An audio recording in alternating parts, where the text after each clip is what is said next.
जबलपुर में सामने आए एक शर्मनाक और भयावह देह व्यापार कांड में भाजपा के पूर्व मंडल अध्यक्ष की गिरफ्तारी के बाद पीड़िता के द्वारा किए गए गंभीर खुलासों ने संगठित अपराध का भांडाफोड़ कर दिया है। कांग्रेस नगर अध्यक्ष सौरभ नाटी शर्मा ने बताया कि पीड़िता ने स्पष्ट रूप से आरोप लगाए हैं कि उसे जबरन हाई प्रोफाइल लोगों और कुछ प्रभावशाली अधिकारियों के पास भेजा गया और उसकी इच्छा के विरुद्ध देह व्यापार में ढकेला गया।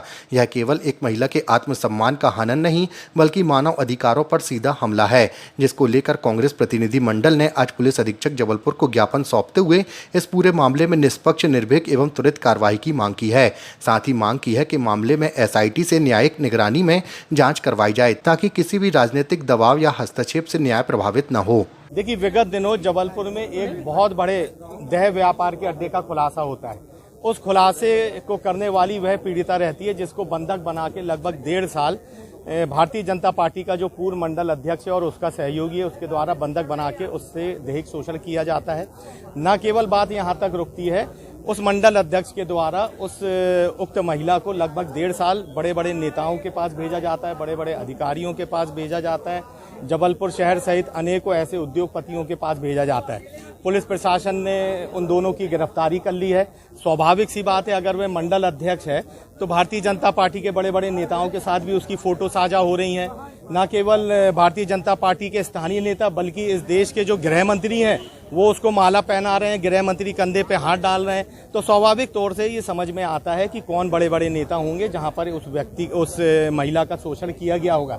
ये मामला सिर्फ यहां तक सीमित नहीं होता है कि उन दोनों व्यक्तियों की गिरफ्तारी हो जाए। ये मामला बहुत बड़ा है। इस मामले में अगर आप जाएंगे तो इसके तार न केवल स्थानीय स्तर पर बल्कि राष्ट्रीय स्तर पर जुड़े हुए हैं। स्वाभाविक सी बात है, वह व्यक्ति भारतीय जनता पार्टी की एक महत्वपूर्ण इकाई का अध्यक्ष था।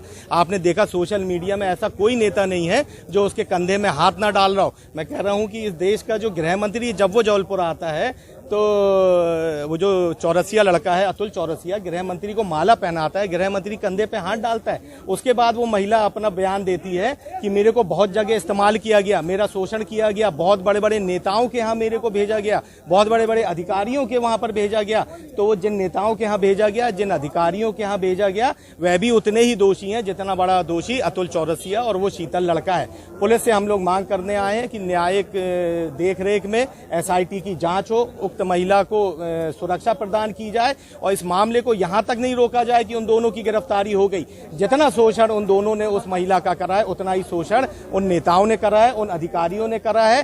बाकी पूरी जो बातें हैं इस सोशल मीडिया प्लेटफॉर्म पे पूरा जबलपुर देख रहा है, पूरा मध्य प्रदेश देख रहा है, पूरा हिंदुस्तान देख रहा है कि किस तरीके से भारतीय जनता पार्टी के मंडल अध्यक्ष ने जबलपुर संस्कारधानी को कलंकित करने का काम करा। हम लोग यहाँ पुलिस अधीक्षक महोदय को ज्ञापन देने आए हैं और उनसे हम लोगों ने मांग करी है कि इस कांड के पीछे जितने भी बड़े बड़े दोषी हो, फिर चाहे वो सत्ताधारी दल के नेता हो, चाहे माननीय हो, चाहे देश के बड़े बड़े नेता हो, उसमें आपको एफआईआर दर्ज करनी पड़ेगी। अगर हमको लगता है कि इस मामले में पुलिस हीला हवाली कर रही है, सत्ता के दबाव में पीड़िता को न्याय नहीं मिल रहा है, इस मांग को लेकर हम लोग सड़कों पर उतरेंगे और उस युवती की लड़ाई को लड़ने का काम करेंगे। इसमें क्या और भी लोग शामिल है क्या? देखिए, स्वाभाविक तौर से जो पीड़िता है वह स्वयं बोल रही है। हमने पुलिस अधीक्षक महोदय को बोला है कि धारा 60 के तहत आप उक्त महिला के बयान लें, उसको सुरक्षा मुहैया कराएं ताकि उस पर कोई दबाव न बना सके। और मैं समझता हूं अभी तक पुलिस वालों को उनने बहुत बड़े बड़े नाम उक्त महिला ने बता भी दिए होंगे। इस मामले को कैसे लीपापोती की जाए, कैसे उन दोनों को जेल में डाल के इस मामले का पटाक्षेप कर दिया जाए, पुलिस प्रशासन और सरकार अगर इस दिशा में सोच रही है तो वो गलत फहमी में है। हम लोग तमाम कांग्रेस जन सड़कों पर उतर के उस युवती को न्याय दिलाएंगे और जितने भी अधिकारी, जितने भी सत्ताधारी दल के नेता जिनने उस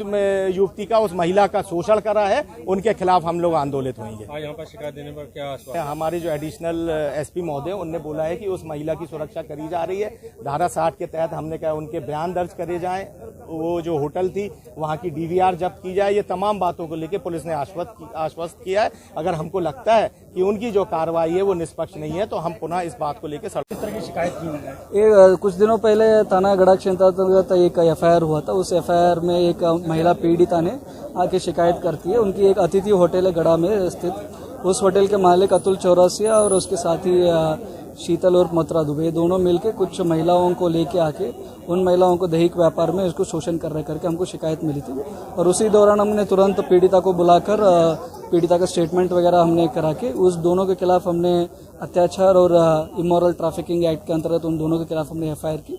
उसके बाद तुरंत हमने अतुल चौरासी को गिरफ्तार करके जेल भी पहुंचा दिया था। उसी मामले को लेकर आज कांग्रेस की नेता प्रतिपक्षी लोग आके आज ज्ञापन दे रहे थे विक्टिम की मतलब सुरक्षा को, पीड़िता का सुरक्षा को लेकर।